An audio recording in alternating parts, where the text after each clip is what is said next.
Bem-vindos a mais um episódio do Momento RPPS, o podcast feito especialmente para você dos RPPS pelo Brasil. Eu sou Carolina Lehmann, especialista em investimentos do Banco do Brasil, e nesse episódio de 28 de abril de 2025, vamos falar sobre os principais pontos que foram destaque na semana passada, no Brasil e no mundo. Começando pelo cenário externo. A semana foi marcada por forte volatilidade nos mercados internacionais, mas os ativos de risco reagiram positivamente à sinalização de trégua nas tensões comerciais e à negativa de Donald Trump sobre rumores envolvendo a demissão de Jerome Powell, presidente do Federal Reserve. No campo da guerra tarifária, Trump afirmou que as tarifas finais sobre produtos chineses não chegarão nem perto de 145%, embora tenha deixado claro que também não serão zeradas. O consenso de mercado aponta para algo em torno de 60%. Por outro lado, a China manteve uma postura firme e o porta-voz do Ministério do Comércio afirmou que os Estados Unidos precisam eliminar todas as tarifas impostas unilateralmente, negando qualquer andamento em um possível acordo comercial. Entre os dirigentes do Fed, a tônica seguiu dividida. Austin Goolsbee, com viés mais dovish, alertou que o risco de desaceleração econômica pode ser mais relevante do que o da inflação. Já Adriana Kugler afirmou que as tarifas devem pressionar os preços para cima, defendendo a manutenção dos juros enquanto os riscos inflacionários persistem.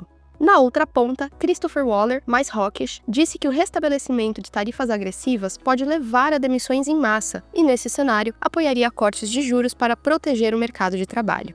O livro bege do Fed confirmou essa sensação de fragilidade. Incertezas generalizadas envolvendo a política comercial têm impactado diversos setores e, em alguns distritos, as quedas no emprego foram mais intensas do que o esperado. Na Europa, os PMIs de abril vieram mistos. O PMI de manufatura avançou de 48,6 para 48,7, mas o de serviços recuou de 51 para 49,7, reforçando o sinal de desaceleração da atividade. Já na China, o Banco Central decidiu manter os juros de referência em 3,10% e 3,60% para prazos de 1 e 5 anos, respectivamente. No Japão, o CPI de Tóquio acelerou, o que impulsionou os yields dos títulos públicos e elevou, ainda que marginalmente, a chance de alta de juros pelo Banco do Japão.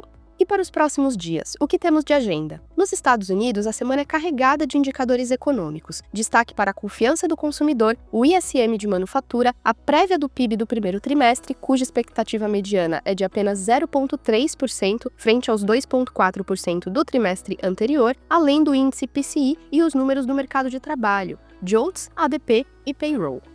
As projeções apontam para uma continuidade da desaceleração. Tanto a confiança do consumidor quanto o ISM devem recuar, refletindo o impacto das incertezas. O PCI, principal métrica de inflação acompanhada pelo Fed, deve mostrar queda, com o núcleo anual recuando de 2,8% para 2,5%. No campo corporativo, grandes nomes divulgam seus resultados, como Amazon, Apple, Microsoft, Coca-Cola, Visa, Mastercard e McDonald's. No Japão, o Banco Central decide sobre a política monetária. A expectativa é de manutenção da taxa atual, com limite superior em 0,5%, mas o discurso deve ser cauteloso, diante da escalada das tensões comerciais. Diante desse cenário, a expectativa é de manutenção de modo defensivo, dólar mais fraco ante a maioria das moedas, juros globais recuando e bolsas ainda pressionadas pela incerteza sobre o ritmo da atividade global.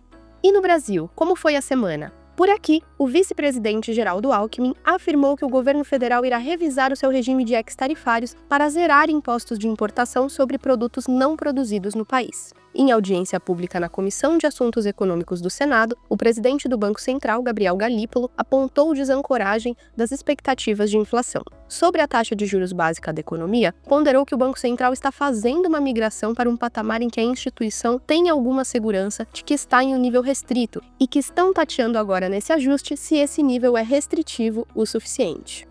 O diretor de política monetária do Banco Central, Milton David, enfatizou que o ritmo mais intenso de alta dos juros já ocorreu, que a política monetária está funcionando e que os juros estão em nível contracionista. O diretor de política econômica do Banco Central, Diogo Guilhem, destacou que a moderação da atividade econômica, conforme previsto no cenário base da autarquia, é importante para a convergência da inflação em direção à meta. Reiterou que o hiato do produto deve ser revertido de positivo para negativo e demonstrou confiança de que a política monetária contracionista trará a inflação de volta à meta. Já o diretor de Assuntos Internacionais e Gestão de Riscos Corporativos do Banco Central, Paulo Piketty, destacou que a inflação corrente está alta, espalhada e bem acima do teto da meta, ao mesmo tempo em que expectativas de inflação de longo prazo seguem desancoradas. Além disso, afirmou que o Copom não deve ter guidance para além da reunião de maio, diante da escalada da incerteza, e reforçou que a política monetária está restritiva. E qual a agenda para essa semana no Brasil? Por aqui, na agenda de indicadores, os dados de mercado de trabalho devem desacelerar na comparação com o mês anterior, devido ao ajuste sazonal e à possível perda, embora ainda pequena, do dinamismo da economia por efeitos defasados da política monetária. No âmbito político, a semana deve ser marcada por uma pauta esvaziada de votações e debates no Congresso, em decorrência do feriado do Dia do Trabalho, na próxima quinta-feira. Assim, em uma semana com liquidez reduzida por conta do feriado, esperamos que o dólar se desvalorize frente ao real, alinhado com as outras moedas emergentes, a curva de juros continue em trajetória de queda, embora em magnitude menor que a observada recentemente, refletindo a queda do dólar e das taxas dos treasuries, e o Ibovespa se desvalorize, influenciado por preocupações com o crescimento econômico. E como tudo isso impacta pra gente na busca pela meta atuarial?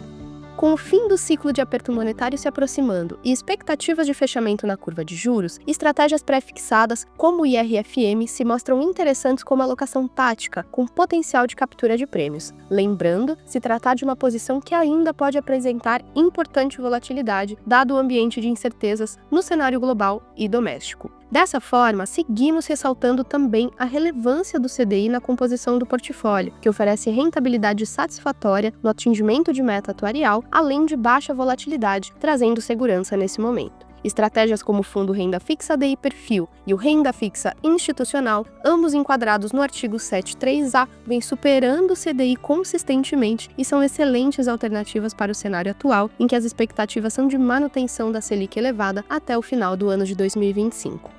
E aí, ficou interessado nas alternativas que falamos? Então não deixe de agendar uma reunião com a nossa assessoria e assim ter uma análise personalizada para ajudá-los na gestão dos seus recursos. Foi um prazer ter a sua audiência nesse episódio do Momento RPPS. Você tem sugestões de temas para conversarmos aqui? Manda pra gente, fale com seu gerente de governo ou seu especialista de investimentos do BB. Então é isso, até semana que vem, descomplicando o mundo RPPS. Até mais!